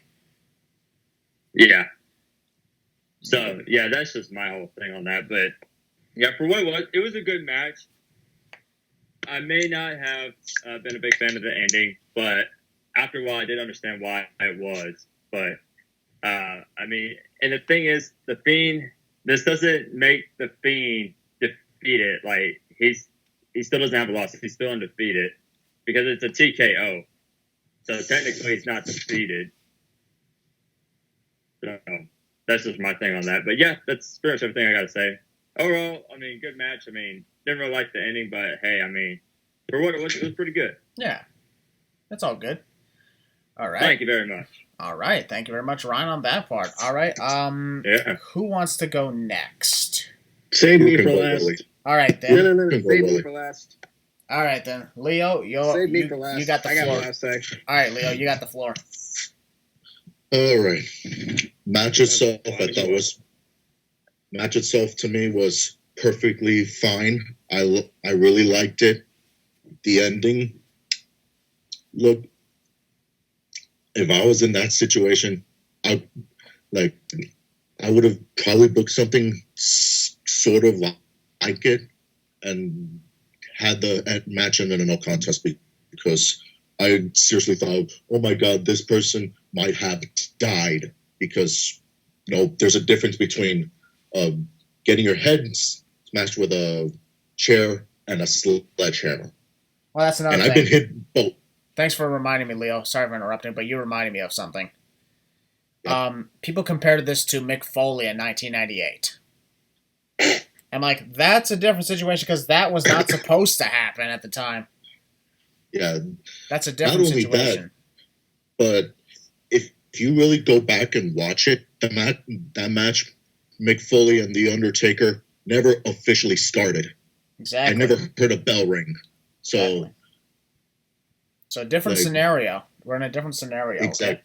And plus, this was Exactly. intentionally intended to look like a horror film. We're in the freaking October season, for fuck's sake. exactly. All right, Leo, continue. And now, in my opinion, could we have had a different ending to the match? Yes. Could have worked. Depends on the situation, but in the end, I wasn't really mad at it because I have seen endings to pay-per-views that are so much worse. Like I've seen. If you go back to the '90s, watch any ending of a top stars match on a pay-per-view in WCW. For instance, Hulk Hogan and Big Vader in a strap match on Uncensored. Or Halloween Havoc, Hulk Hogan and the Giant. That match ended with the Yeti coming out and double bear hugging, Hogan in the center having a big manly sandwich humping party. Or pretty much anything that happened at Heroes of Wrestling and Crown Jewel. Yeah, any of that. I have seen so many worse. This was not the worst. And people are saying, oh my God, they ruined the Fiend. They ruined the stipulation. Okay, the stipulation I don't really understand because it's just a match. I mean, I can understand because it's special. The match has a pay-per-view. There's 2 to 3 matches of the same stipulation in one night every single year. So how is that special? And second, the Fiend is not buried. If he was buried, Seth would have hit one stop and made the pin, and that's it. And the Fiend would have lost. That would have been a burial. The Fiend took 11 curb stomps, a pedigree, 12 shots with weapons, including a chair to the head, a ladder to the head, and a sledgehammer that connected with a ladder, a chair, and a toolbox to the head. In the end, he still got up. As if nothing even happened because he's unstoppable, he's invincible, and no mortal human can touch him or hurt him. Exactly. I think this is good. It's like a mystery. We don't know what the Fiend's weakness is. That's what we want to know. What's his weakness? That's why to me it's exciting. Yeah, and people are saying like, oh, he looked too weak. He showed too much weakness. My argument is, every monster at some point has to show weakness. If not, the heroes fight back would mean nothing. Like, look at Undertaker. Look at Kane. They're both monsters. But even then, they eventually had to show some weakness. Because if they showed nothing but complete dominance, it it just feel, worthless for the heroes. Might as well let nobody face them. The only thing that people have been looking at, the only thing that people watch, they want to believe in, is the physical dominance. The fact of the matter is, The Fiend mentally dominated Seth by taking all those hits and not staying down whatsoever. Because did you notice, like, Seth sold it really good? He was going mentally insane, and he wanted to kill him. Thinking that was I would have done the same thing. He was desperate because he was figuring that was his only option, because The Fiend's not going to stay down for anything he does, so let's kill him. Exactly. I would have done the same thing. I'm like figuring out, okay, everything I hit this thing with just won't keep him down. I just got to do something desperate. That's what Seth did. And the referee, had to call off the match because he literally thought the Fiend or the man under the Fiend was dead. And people would be like, no, Bray's buried. Like, if you want to have him buried, have him losing with one move. Or to have people say, like, I can bury him easily, saying, like, I'm not afraid of the Fiend because in the end, it's still just the man, Bray Wyatt, with a stupid clown mask. And that was not what happened, though. We got something different for once, and this is why, in some ways, yes, it is controversial. Yes, it is questionable. Yes, it has some bad moments of it, but that doesn't mean burial, and it doesn't mean it was the worst thing we've ever seen. People are just upset because, for one thing, it had an conclusion to the Hell in a Cell match, and Bray Wyatt did not become the Universal Champion. Yeah. And like you said, he didn't care about the title. It was just about destroying Seth. Mm-hmm. And now the most common argument, people are saying, like, well, that was going to be the ending. They shouldn't have booked the match. And I was like, okay, here's my answer with a question. Who else was Seth going to face at Hell in a Cell?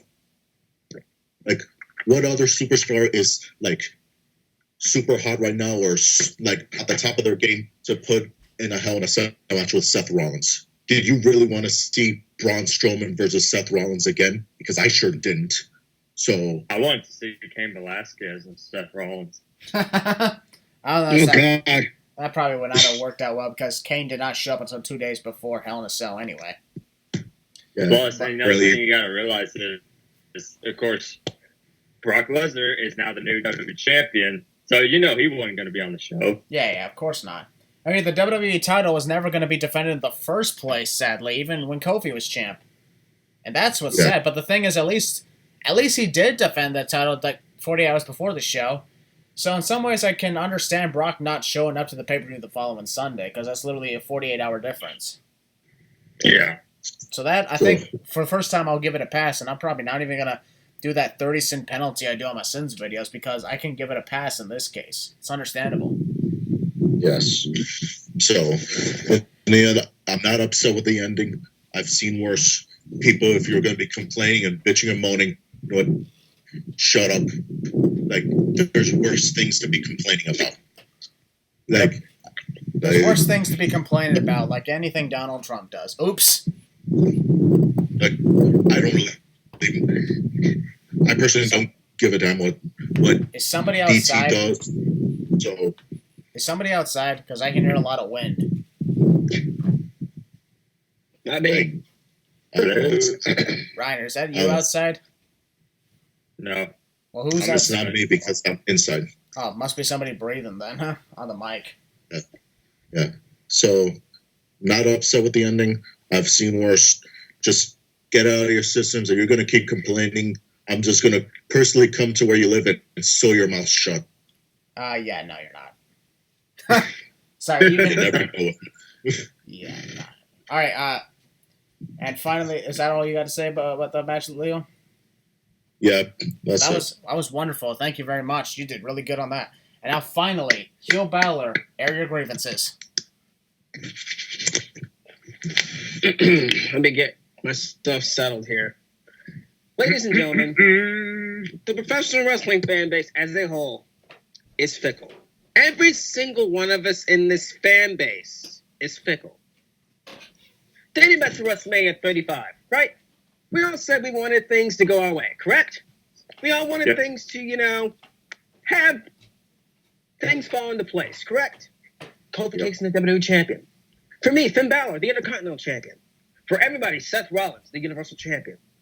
The women's tag team titles being defended on the show. The main event of WrestleMania being the first centered on women, right? Where do we get all those things we got, right? Yep. Here we are in October. We have Seth Rollins, still the Universal Champion.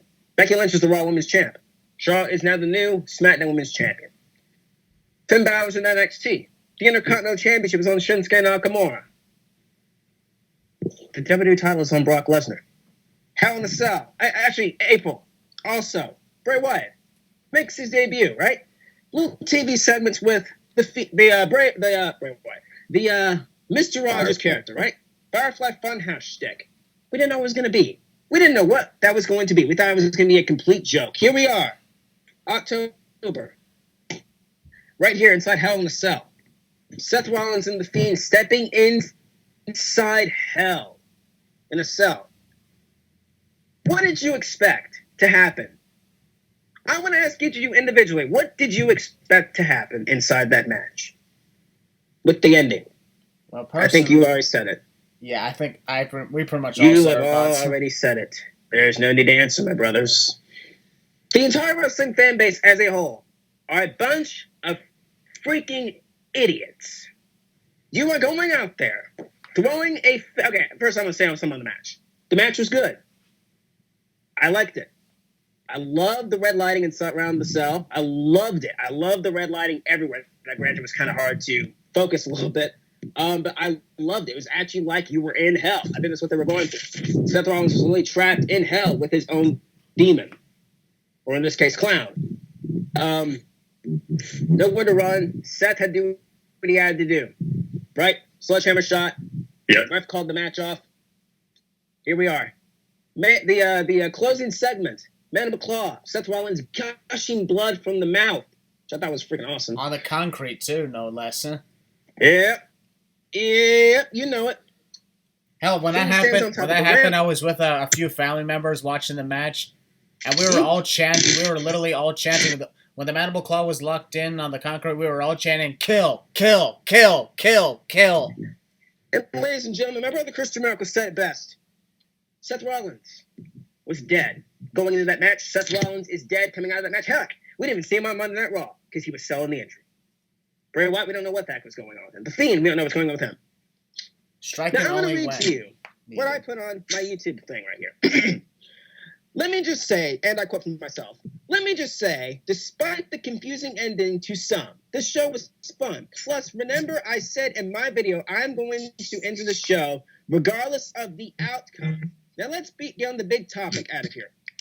The ending, let me explain a bit. The Fiend wanted Seth, not the belt. Mission accomplished. He tortured Seth mentally and afterwards physically. Now, I understand why everyone is upset, but I am not actually, because I understand what story they told in the match. And the ending, if you all saw it, I called the ending as well. It ended by TKO, not by disqualification. I'm looking at this whole thing differently and waiting for the ending payoff. Hope that clears it up all for you guys. End quote. Now, we go off the air with everyone causing a freaking... I don't care what anyone says in the comments down below. You people, if you paid your freaking money to go see that, I don't give a crap if you paid your money to go see that show or not. That doesn't give you the freaking right to go out there and, literally cause a freaking ruckus acting like freaking crybabies. Crybabies over a scripted sport that is predetermined for your entertainment. I'm not kidding. By the way, this reminds me, guys, I don't know if you know this, but there were people at the box office in that same arena saying, "Hey, can we get a refund on our tickets?" You are not getting a refund, ladies and gentlemen. That's not how refunds work, you motherfuckers. You're not getting a refund. You are making yourselves looking like refunds happen. Here's bitches out there. Here's how refunds work, folks. Refunds happen when the event is either canceled or postponed. Yes. That's when you get your money back. I understand that. That's when you get your money back. When the event is over with, that's it. Like, there's even a thing when you buy it. Like, there's even a thing when you buy it. Like, that's it. Like, no refund. That's it. So I saw this video on Twitter. I'm sure you guys have seen it as well. Of a grown man looks like he was in his 40s or 30s, throwing his replica belt around because he didn't get what he wanted. Come on, man. Are That you, Bill had are you family. freaking kidding me? Are you freaking? Are we at this point in professional wrestling and society as a whole where you're going to resort to throwing championship belts around? Like seriously, they need to calm the fuck down. It's just a wrestling show. It's just an entertainment show. I know. Hell, think about this. I'll bring up something. Good. Everybody knows how much I love 2.5 Men, the TV show, right? Heck yeah. The way it ended was bullshit, and I completely hated it. But does that mean I ever watched any more reruns? Nope. No. Just because it didn't end the way I hoped it would, and because it ended with controversy, does not mean just because a TV show ends like that. Hell, Game of Thrones. Game of Thrones is another example. I never watched it, but from what I heard, people hated the last season. Yeah, people did. Yeah, but that doesn't mean I can't. And yet, lo and behold, people threw riots over that too. Good Lord. People complain and bitch about the dumbest things these days. Hell, I guarantee, hey, Star Wars as well. People bitch about Star Wars because of how The Last Jedi turned out. So that's what's going on here. And now we have a situation that had a great storyline, one of the best storylines currently in 2019 going on, and people are blinded because of they were expecting this or that, or they don't care about storylines. And of course, well, I mean, it's like all they just want is and everything what they want, and when they don't get what they want, they say that thing is trash. I mean, sure, in some ways I can understand their opinion if they say it's trash, but that doesn't always mean that it's a bad show or shit like that.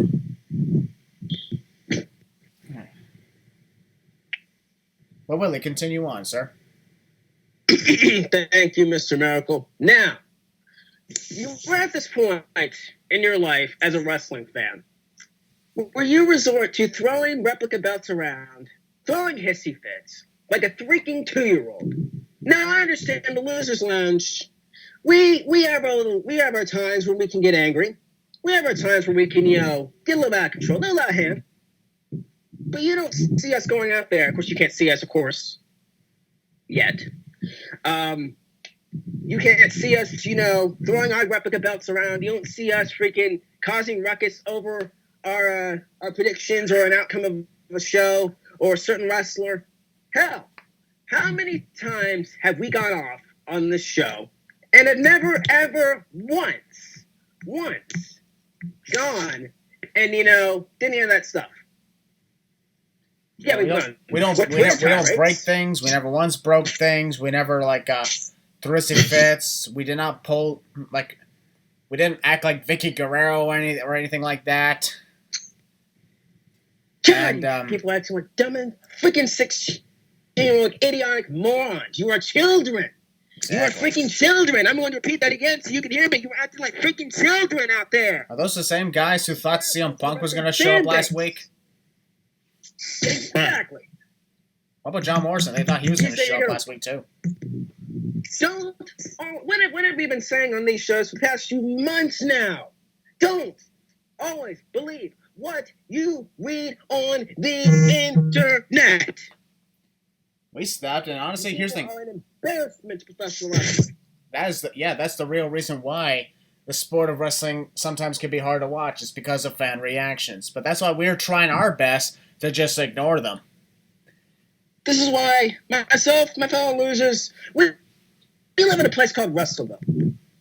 It's Chris, small. do you want to explain Russellville? Russellville. It's small, not really that highly populated. It's kind of a small little town with a few houses, buildings here and there. The occasion, but here's the thing: population. Let's say not that much. Let's say compared to Riot City, it's a 95% decrease in the population. But it's quiet, it's peaceful, and it's full of people who actually enjoy wrestling, not to riot and complain about WWE versus AEW.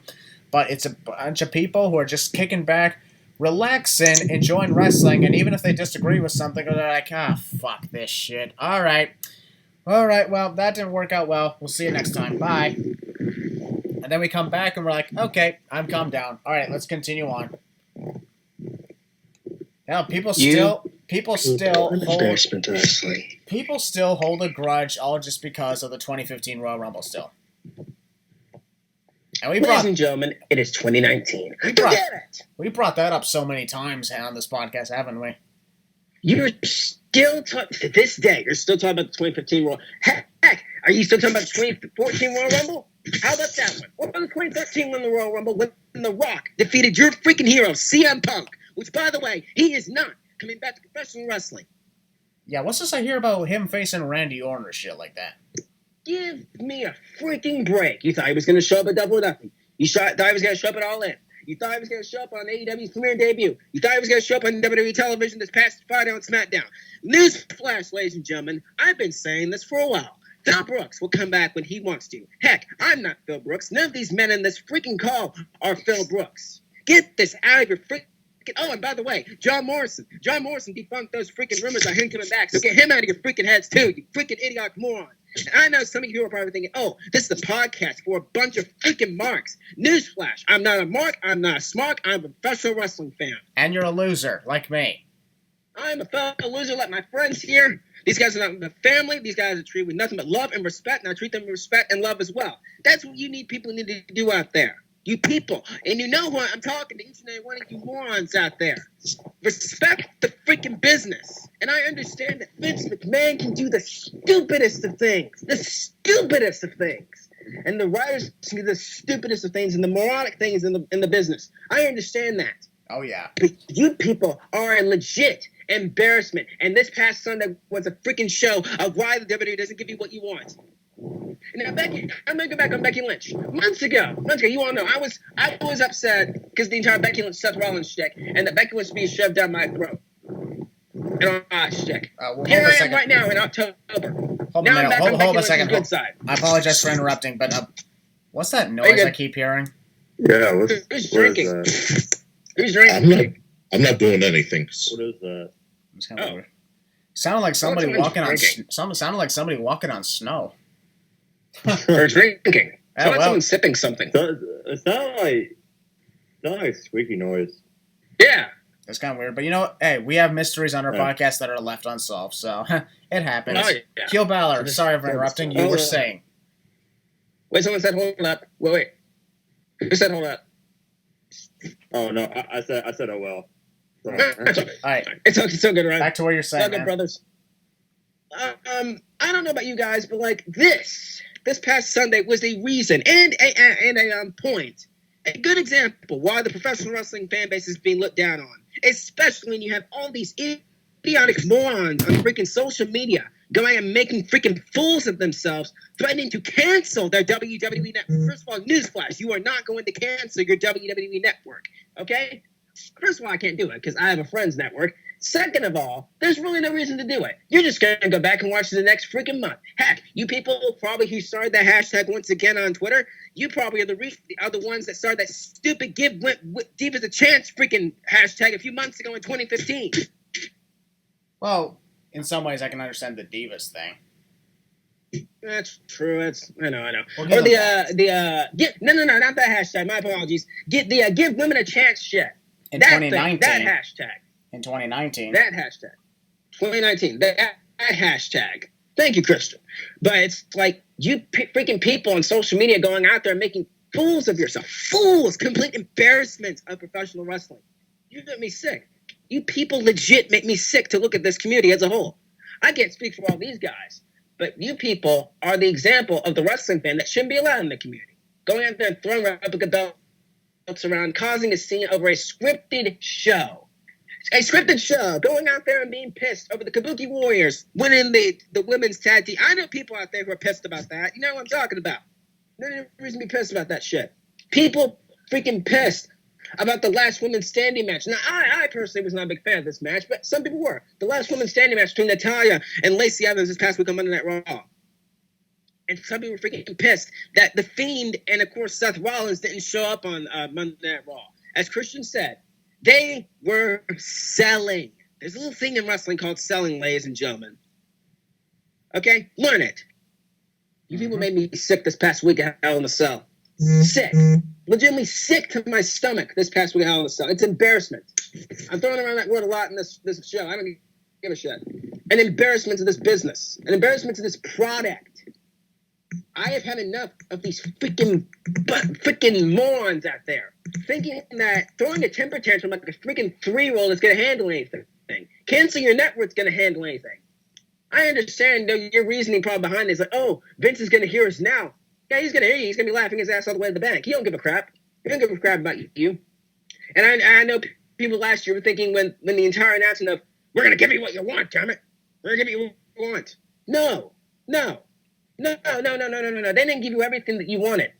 And this is the main reason why they're not going to do that. Because you are freaking crybabies who show disrespect and also just show yourself to be a bunch of freaking idiots out there. I probably triggered a lot of you people in the comments below. I don't give a shit. Write all the hate comments you want about the illest of ours. But this is the main reason I'm here. This is the main reason I love doing what I do. I love speaking my mind. I love speaking my opinions and thoughts on this product and business. So sometimes I might be wrong. Sometimes I might be right. But at the end of the day, I love talking about professional wrestling. This past week was an atrocity.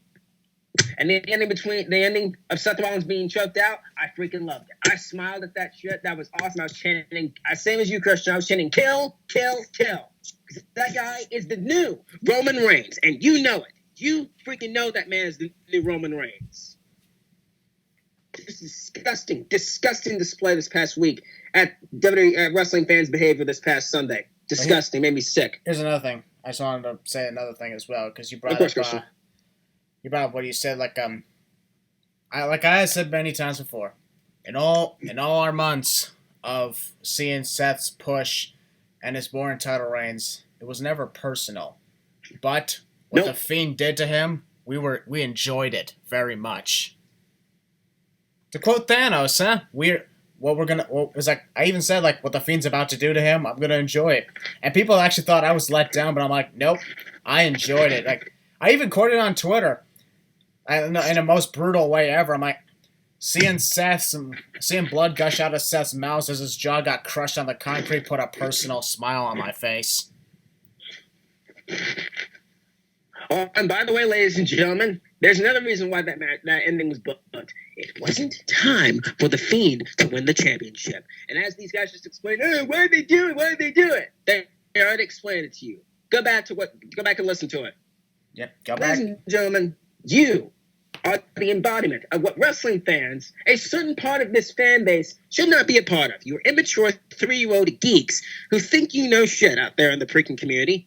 And you're thinking to yourselves, oh, listen to Heel Balor. He's thinking that he knows everything. Nope. No, I don't. I'm sure these guys don't know a lot of professional wrestling either. At the end of the day, we at least have a brain and freaking smart enough not to go out there and act like freaking 3-year-olds. Like, you're going to Walmart, right? You see your favorite toy, right? And your mom tells you, you can't have that toy. Are you going to get on the ground and cry like a freaking bitch? Or are you going to stand up and put on your big boy pants? You decide. Wrestling fans, it's time for you to decide. Wrestling fan base, it is time for you to decide. Do you want to be that little child down in Walmart bitching and crying because of that toy? Or do you want to stand and put your big boy pants on? I'm leaving on that note. Ladies This and gentlemen, past Sunday was an embarrassment to professional wrestling. Ladies and gentlemen, a round of applause to Heel Balor. Bravo. I bet that felt good to finally have a long rant again, huh? It felt great. I understand many people love coming here because they love to hear what I have to say. Ladies and gentlemen, all I gotta say here, it's not about me. It is not about me. I gotta give a big shout out to my boys. And of course, Connor and Kels, I know you guys are not here. We love you too. We're still losers. We're still family. Nothing can take us down. Bingo. That's all I gotta say about that. Ladies and gentlemen, that concludes our review on WWE Hell in a Cell. Spent a lot of time talking about commentators, that's for sure. The main event took about a lot of time, which is a great thing because that's what our main focus was, and that's what everybody wanted to know. As I said before, I did not give more detailed thoughts into this because I pretty much let everything out in my explained video. So if you want to hear that again, go ahead and click on the Hell in a Cell ending explained video. The link's not in the description. It's on my channel. Go find it. It's not far behind. Just a couple of videos behind. But you can go find it. You can check it out right now because, well, while a lot of people still disagree with it, they were still mind blown by the theories I put, and they want me to do more of this. So I might be considering doing more reviews on the shows and what could possibly happen in the future. Because, and here's the thing, when it comes to me saying this could happen, it's not because a rumored website said it, it's because I'm thinking. I'm using my brain here. Rumored website. Yep. Oh yeah, that reminds me. I can't believe people actually think that Edge is coming back. Yeah, let's talk about that. I gotta get this off my chest here. First of all, Christian, why don't you go? I want to let you take this. I want to let you take this. Edge has a permanent injury that will kill him or paralyze him should he ever decide to do something as physical as that. No matter how many years pass by, he will never be medically cleared. Get that through your motherfucking heads! All right, go ahead. Said. You people also, I've been seeing so many things about The Undertaker and Sting at Crown Jewel and all that shtick. First of all, where are you getting all this stuff? I want to know, where are you getting all this stuff, ladies and gentlemen? I will be perfectly honest when it comes to the subject of Sting and The Undertaker. Knowing the Saudi officials, they requested freaking Eddie Guerrero, so they'll probably request anything at this point. So we'll give a little leeway on that, so we can understand why. Adam Copeland has spinal stenosis. He cannot wrestle again, ever and again. And if he does, he will be paralyzed. Do you want that to happen to poor Adam Copeland? I sure don't. And think about this. What reason would he have to? Another world title shot? He's a fucking 11-time champion. What else he needs to have his dream match with Seth Rollins. No, he doesn't. Play the goddamn video game. They need to have Edge and Beth Phoenix team up against Becky and Seth. They went back and forth on Twitter. That means they're gonna fight. No. Here's what I say about that. Play the goddamn video game. That is what 2K is for. You freaking fools. You will fall for anything. And now people are falling for Cain Velasquez to become the next WWE champion. Well, I think it happened with that, but that could be a possibility.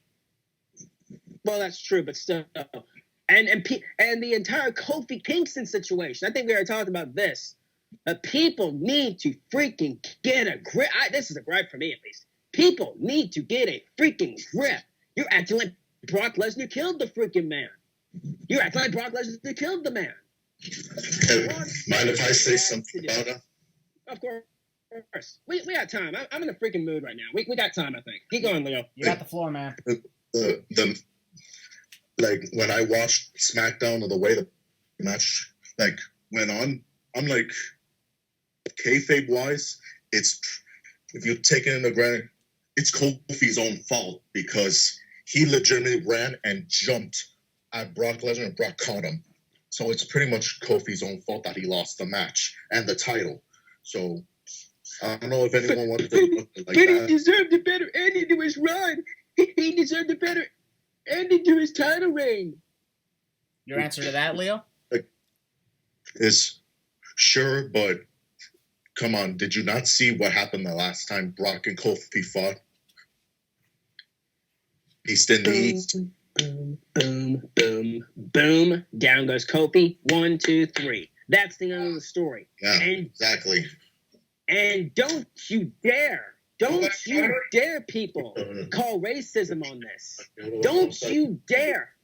Yes, I'm seeing people calling racism on this, saying Kofi, they're taking the WWE title off Kofi because people are actually saying that they're taking the WWE title off Kofi because he's black. This has nothing to do with race. I don't know how many times we've said that over the last 6 months. Yeah, even at that whole Kofi's storyline leading up to WrestleMania, people were saying it was racist. We haven't talked about that, boys. We haven't talked about that. Sure, we had a little disappointment here and there, but that had nothing to do with his color. Heel Balor here, like I said. He's black. Yeah, he's black. I'm black. For God's sake, y'all haven't seen me yet? Check out my Instagram. Check out my YouTube channel. I'm black.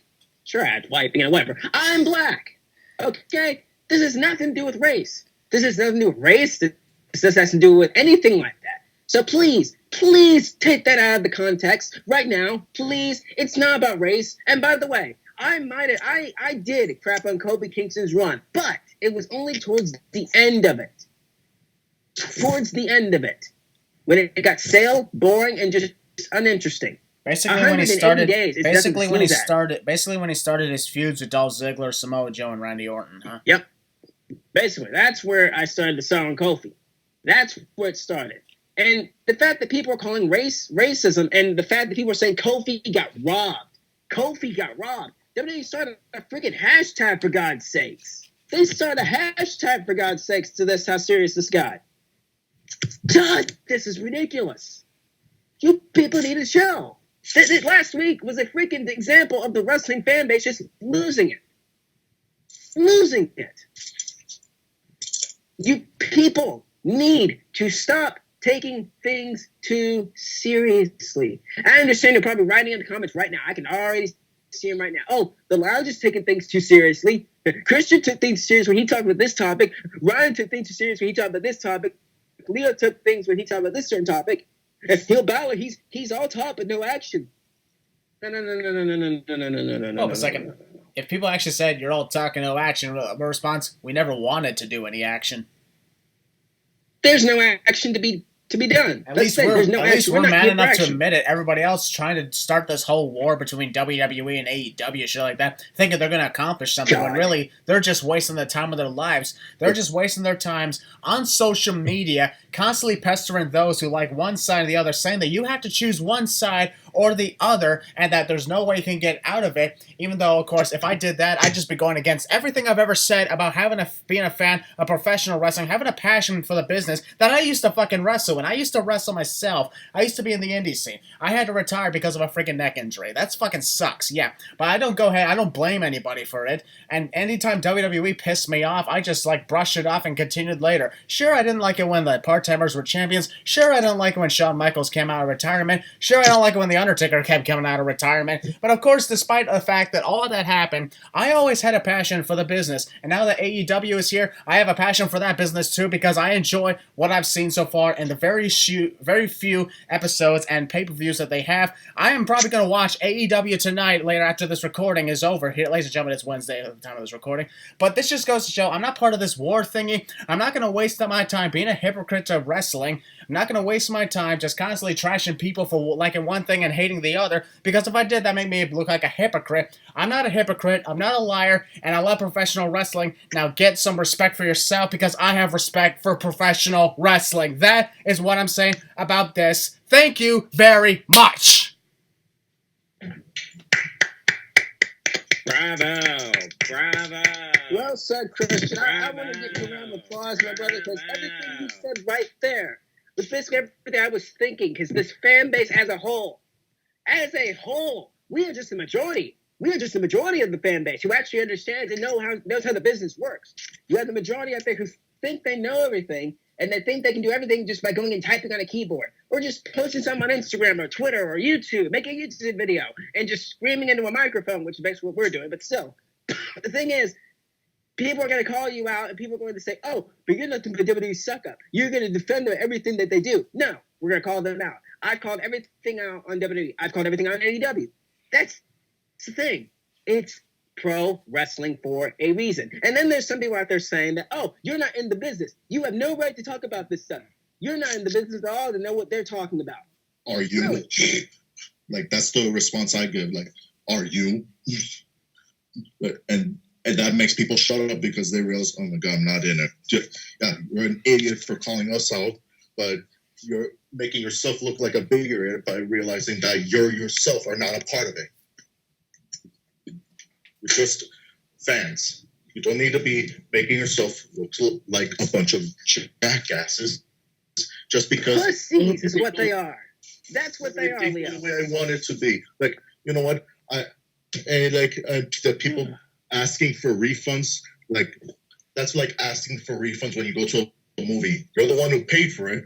I wanted a refund for going to see the Emoji movie, but I didn't go out in a piss poor anger and rushed up to the front and saying, I want a refund. No, I said, I didn't like the movie, but it's my own fault. I paid for the $10 of the ticket. And Besides, people are compared- saying people are saying the Hell in a Cell match, people are saying that is the worst ending in professional wrestling. Really? Really? You really think that's the worst thing in professional wrestling? I want each and every one of you to name one of the worst endings in professional wrestling in your opinions. Go. All right, one of my worst endings in professional wrestling history. Let's see. First of all, I can rule out pretty much. Let's see. It's kind of hard to decide because there are way too many goddamn moments for me to even pick one. Well, for one, maybe the Montreal Screwjob. Okay. That could be one, but I think really one that more have left me on a really sour taste and an extremely pissed off mood would have to be probably Brock Lesnar and Roman Reigns WrestleMania 34. For me, There's been some other Shinsuke bad Nakamura and AJ finishes. Styles. What about you, Ryan? I mean,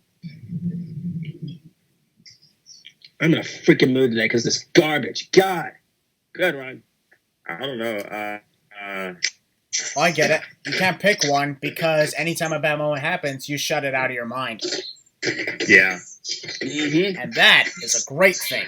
That is a wonderful thing. I don't know. Exactly. I can't really think of one. How about you, Leo? I've got Can a you few. name anything? I've got a few more that I think are even worse than Sure, this. Go for it. Okay, here's just a couple that I remember. How about the finger poke of doom? That's one of the worst things to happen because Kevin Nash the week prior beat Goldberg's undefeated streak, and then the following week gives the title to Hogan just by falling down. Or how about this? The Beach Blast '93, Ric Flair versus Barry Windham for the title. Barry Windham pins himself because he's in the figure 4 leg lock, and he's laid on his back. He's reaching for the ropes, and the referee counts 1, 2, 3. So pretty much he pinned himself. Or how people are saying, "Oh my God, it's a DQ loss in a Hell in a Cell." Okay, here's one that I remember seeing. It's an Australian show back in the year 2000 on a wrestling show. I think it was called iGenerations or Rodman Down Under. It was a main event between Dennis Rodman and Kurt Hennig, Mr. Perfect, and it was billed as an Australian Outback no-holds-barred match. The match ends in a DQ because they both shoved the referee out of the way because he kept getting in the way. And they kept beating each other up with weapons and like just knocking the place. 1, 2 shoves to the referee, calls off the match. Double DQ. How would you feel about that? I'd be pissed. Yep. Exactly. And no DQ match ending in a DQ. How does that make sense? So yeah, it's not the first time that this shit has happened, nor do I think will ever be the last. Because, I think I can guarantee that a really bad thing that had happened was, we can admit, last year's Hell in a Cell had its bad moments. But the reason we were pissed off was not because the match ended in no contest. It's because Braun Strowman had wasted his Money in the Bank. Mm-hmm. That was the reason why we were pissed. You know what I thought was an even worse ending to this? It just happened this year. Money in the Bank. I thought that was even worse. Brock Lesnar, Because just having Brock Lesnar just come in at the last second to win the match. And originally Ali was supposed to win, but then like right before the match then they're like, oh no, we're gonna change it. Brock's gonna come in at the very last minute and climb the ladder and win the briefcase. That was bullshit. But I didn't go on a tirade. I said I put a couple of pics showing my anger. Like I put a gif of Undertaker smashing Brock's head with a chair, but like in the end I got over it like in 10 seconds. Yep. Because if I take things too personally, what am I accomplishing? I'm just making myself look like a clown. So that's the thing. We can get pissed off about something, but eventually we just get it over and move on. And just because Just we like bring it up today. just because we bring it up in the future, guys, does not mean that means we haven't gotten over it. We're reminiscing about the past, and that happened in the past. Now, if we were continuing to make this a regular thing, we'd be talking about this every single day, which we're not. I guarantee after we're done with this podcast, we're putting the memory of Hell in a Cell in the past because we got to move on for what's coming up next, and that's the fucking draft. Yep. And then, of course, I mean, sure, not a lot of people are looking forward to it because they don't like Saudi Arabia, but we're doing Crown Jewel, guys. We all know that. We are. I hope you don't mind. I'd love to join you guys for that because after last year's Crown Jewel review on the podcast, like this was too much. I want to join you guys. Yeah, it got to the point where even Connor had to join us for that. That is how far, and the anger got to the Losers Lounge. Yeah, Connor these days hopefully I can join you guys. Connor these days he's really on my busy. schedule. So Connor these days he's really busy, so he's not always available to make it. But whenever he does, it's always wonderful. Same with Kelsey. Yep. So yeah, it just goes to show we've done really good, and whew, Yeah. man, that was a lot of talking. How's everybody feel now? Feeling better? I feel so much better. Yeah. Ryan, you feel a lot better now? Ryan had to leave. Oh, he did? Yeah, he had to leave. Oh, okay. All right, then. Well, that's all right. Then again, he said everything he had to anyway, huh? Yeah. I'm pretty sure he feels better, too. We all feel better.